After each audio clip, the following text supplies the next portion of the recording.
In the new TOEFL writing, most people spent their energy on the academic discussion task and the new email task. It's reasonable because they look more complicated. Yet, that's not where most points are lost.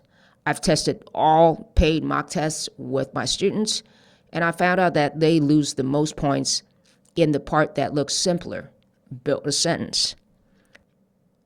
Why build a sentence is the real score killer. In build a sentence, you get 10 questions and each one is worth 1 full point. You're given several tiles and you have to drag them into the correct order to form a sentence. Here's the important part. One word order mistakes makes the entire question wrong. There's no almost correct partial credit.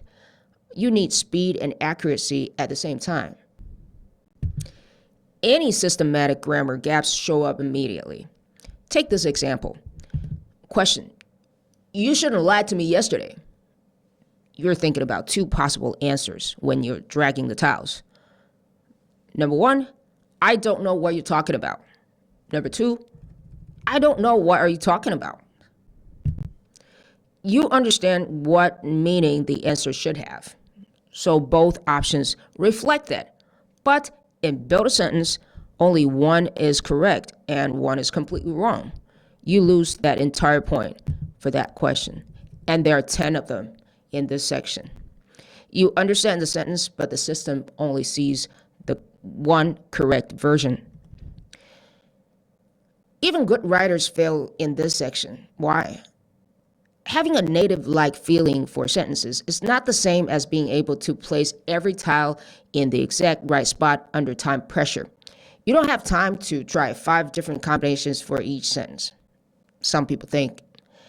Most learners don't have systematic methods for building sentences. They just feel it.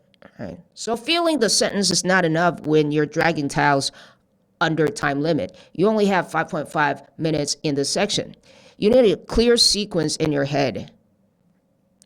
Subject, verb, object, exclamation, things like that. Without that, you burn time and still get the point wrong. If you're taking the new TOEFL 2006 and want extra practice, timing, and scoring guides, and updates as we collect more real test results, there's a link below this video. Fill out the form, and I'll send them to you. Now, what about the email task and the academic discussion writing task? Based on the paid mock tests that my students did, most land somewhere between 2 out of 5 or 4 out of 5. So average 3 out of 5. That means they lose around 4 points in these 2 pieces of writing. After some consistent hard work, they can improve by 2 points. So on average, they can get 4 out of 5. But oftentimes, they lose on average 5 out of 10 build a sentence questions. So, in other words, you can lose more total points in build a sentence. And you might invest a lot of time in improving your writing, but the improvement is still outweighed by the deficiency that you showed in build a sentence. So, some of my students who got 27, which is the equivalent to, say, 5.5 in the old test, got about 2 to 3 in this writing task because they're just not familiar with build a sentence. Now let's talk about the email task, because this is another place where intuition can hurt you. In real life, effective emails are often short, direct, very simple, but on the new TOEFL, the AI scoring rewards more complex sentence structure, subordinate clauses, clear transitions between ideas, a bit more length than a typical real-life email. Real clarity can actually score poorly if the language is too simple in the grammatic sense. So do not write the email the way you write real emails. If you're writing to your landlord, say, about a broken AC, air conditioner in real life, you might just say, the air conditioner stopped working today. Could you please send someone to check this week? On TOEFL, that's too short and too simple. The test wants some sentences more like, I'm writing to inform you that the air conditioner in my apartment stopped functioning today.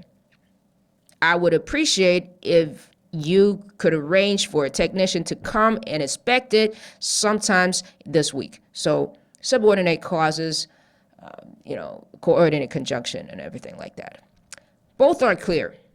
The second one just has more structure and complexity, which the ETS AI rating system rewards. Finally, the academic discussion writing. From what I've seen so far, the grading criteria, the official rubrics, are identical to the old TOEFL rubrics. So you can find many samples online that teach you how to write academic discussion writing in their fashion. So pick a way that you feel more comfortable with.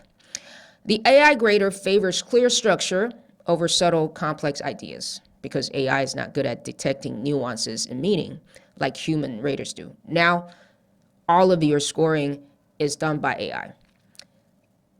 And again, sentence complexity matters. So yes, academic discussion writing is important, but for many students, it's not where most of the points are lost.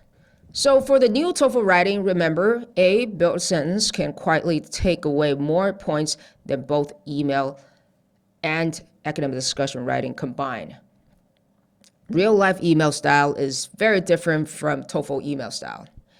Academic discussion writing still matters, but structure and sentence complexity beats topic development nuance. In future videos, I'll show you how to train sentence building step by step so you can protect those easy to lose points.